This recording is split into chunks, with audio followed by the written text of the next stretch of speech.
All right, let's get into it. Today, we're going to be talking about what it actually takes to build a great team, pulling some really surprising and honestly counterintuitive advice from entrepreneurs who've been there and done that. We've boiled down the best stuff on hiring, on culture, and on leadership right here. And we're kicking things off with a question that's, well, it's going to make you think. So here it is. I want you to think about this for a second. Would you ever pay a new hire to quit?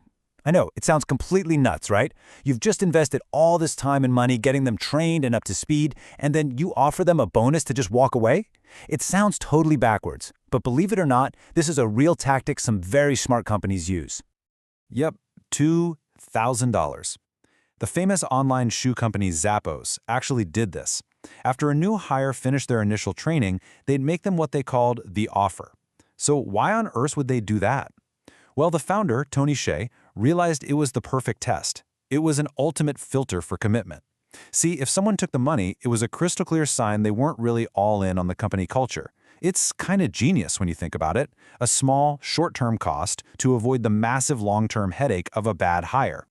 And that is the perfect lead-in to our first big topic, hiring. It's all about finding your people. Because, it all starts with who you let on the bus in the first place. This quote here really just nails it. Kevin P. Ryan, the guy who founded huge companies like DoubleClick, he had this major realization. He used to think business was like maybe 50% about the people, but he completely revised that. Now he says, nope, it's 80%. And he actually puts his money where his mouth is. He spends a full 20% of his time on HR and makes it a point to interview someone every single day. That's how critical he thinks it is.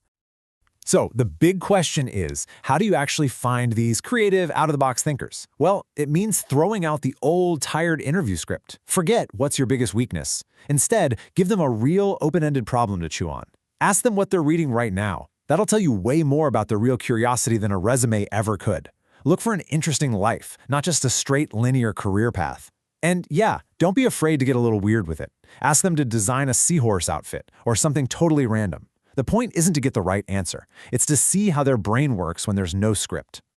And this right here, this really gets to the heart of it all. Hire for attitude, train for skill. It's such a simple but incredibly powerful philosophy. I mean, look, you can teach someone how to use a software program, but teaching them to have a good attitude, to be a genuine team player, that's a whole different ballgame. So how do you actually test for that in an interview? Well, one founder came up with this brilliant, simple test, and all it involved was a few chairs. Okay, so check this out. It's called the chair test. The guy who came up with it, Joe Cerulli, he founded a chain of fitness centers. And here's what he'd do. During an interview, he would set up this little scene. An employee would be nearby, kind of struggling to move some chairs around. And he'd just watch the candidate. Did they just sit there and watch? Or did they, without being asked, get up and offer to help? If they jumped in to lend a hand, that told him everything he needed to know about their attitude. Okay, so you found your people. You've got the right team on the bus. Now what? Well, now you have to build the engine that's going to make that bus go. And that engine, that's your company culture. It's all about creating an environment where those amazing people you hired can actually do their best work and really thrive.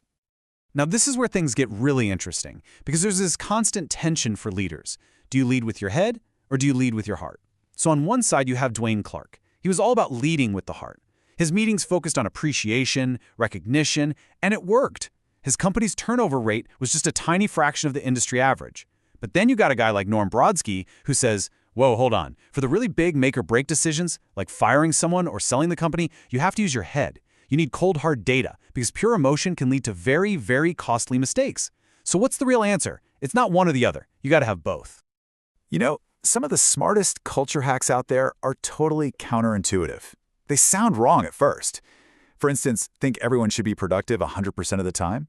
Well, Zappos actually mandated that managers spend 10 to 20% of their time just goofing off with their teams, building those informal connections. Think conflict is bad?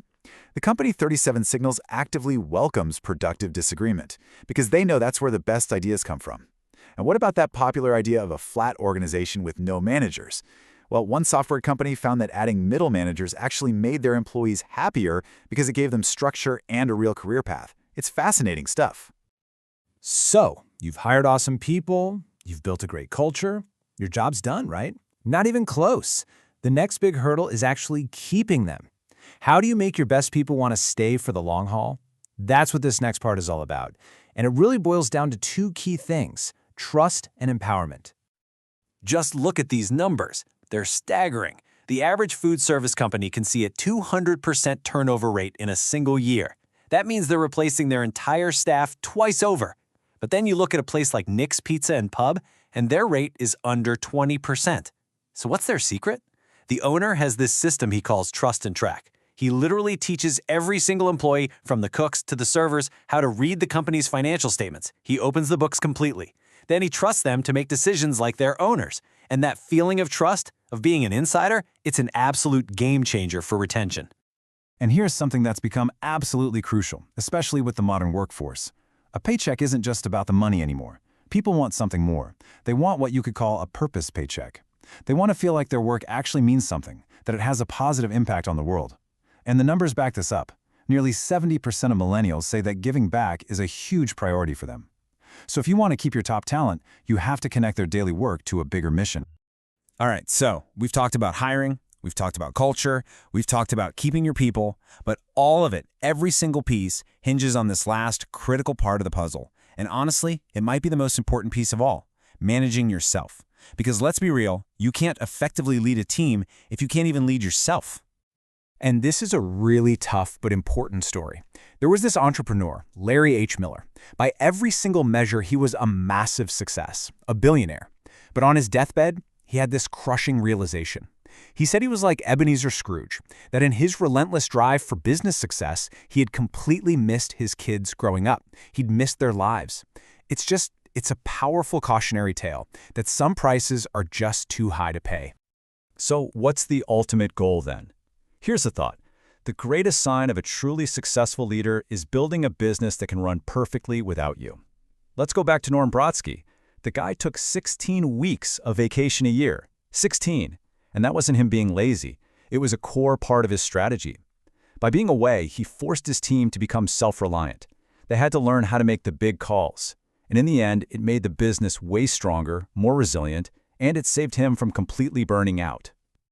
Wow, okay. We have covered a lot of ground, from the chair test to the purpose paycheck. But, hearing all this stuff is one thing. Actually doing something with it is what really counts. So I want you to just think for a second.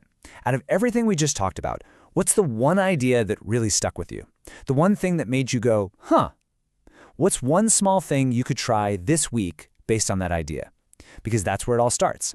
That's how you actually make a real change.